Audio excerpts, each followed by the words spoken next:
یہ جو اصلاح ہے اس کے فائدے ہیں اپنے. زیادتی اور ظلم کی شکل میں لکھنے والے کو حکم دیا جا رہا ہے کہ وہ معاملے کو درست کرے.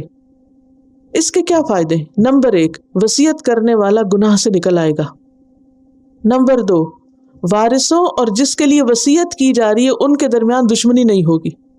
مثلا اپنے بیٹے کو تو آپ کے ملے گا جو آپ نے چھوڑا اس کا حصہ جو قرآن سنت نے بتایا، اور اگر آپ کے بھائی کا بیٹا ہے تو اس کے لیے آپ کچھ لکھ رہے ہیں، تو پھر بعد میں آپ کے بیٹے اور اس کے ماموں کے بیٹے کے درمیان کیا نہیں ہوگا؟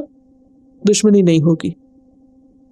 پھر ایک اور بات یہ یاد رکھیے کہ تبدیلی صرف اس صورت میں ہونی چاہیے کہ یا تو گناہ سے انسان بچائے یا یہ کہ زیادہ بہتر مشورہ دے. مثلا اگر کوئی وصیت لکھا رہا ہے اور وہ اتنی اچھی بات نہیں کہہ رہا، تو جو سننے والا اگر اس کو زیادہ بہتر بات پتہ ہے تو وہ اس کو بتا سکتا ہے. مثلا اگر کوئی کہہ رہا ہے میرا یہ مال فلاں یتیم خانے کو دے دیا جائے اتنا، تو وہ جو لکھنے والا ہے وہ یہ کہہ سکتا ہے کہ آپ وہاں بھی دے دیں، لیکن اس سے زیادہ فائدہ ہوگا اگر آپ فلاں کسی اسکول کو دے دیں مثلا. تو ایسی صورت میں چینج کروا سکتا ہے، اس کا گناہ نہیں ہے. جب گناہ سے بچائے یا زیادہ بہتر کی طرف لے جائے، زیادہ بہتر کام کرنے کا مشورہ دے، تو اس صورت میں گناہ نہیں. کیونکہ پچھلی آیت میں کہا تھا نا جو بدلے گا اسے گناہ ہوگا. تب یہاں کیا کہا جا رہا ہے کہ کچھ صورتیں ایسی ہیں اصلاح کی، بہتری کی، کہ جن کو اختیار کرنے سے گناہ نہیں ہوگا.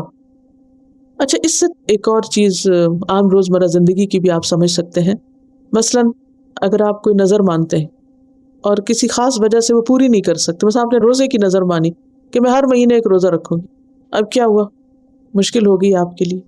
تو ایسی صورت میں کیا آپ اس کو تبدیل کر سکتے ہیں یا نہیں؟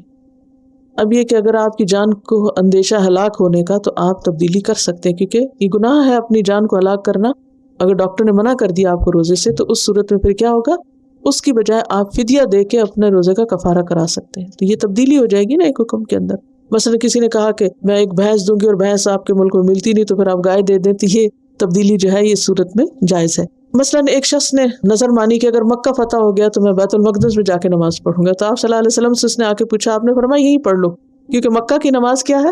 افضل ہے. اس نے پھر کہا تو آپ نے پھر یہی کہا. اس نے تیسری دفعہ کہا، آپ نے جو چاہو کرو، اگر تمہیں وہیں جانا ہے تو جاؤ، پھر پوچھتے کیوں؟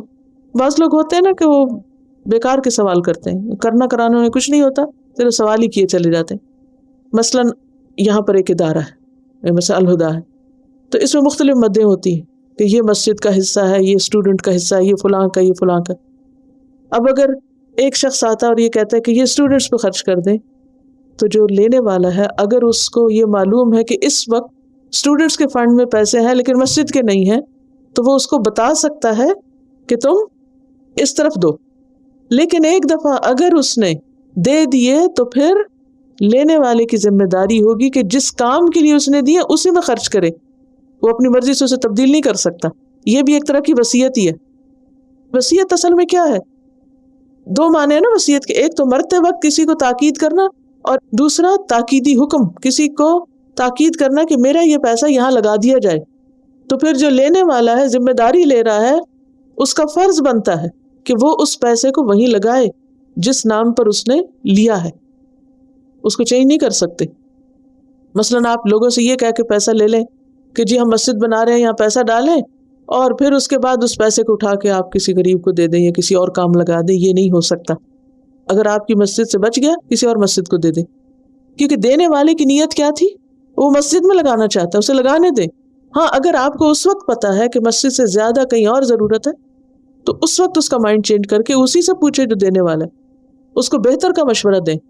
لیکن کسی دھوکے پر مبنی مشورہ نہ دیں یا کسی کو مس لیڈ نہ کریں، مس گائیڈ نہیں کریں. تو فمن خاف من موص جنفا او اثما فاصلح بینہم فلا اثم علیہ ان اللہ غفور الرحیم.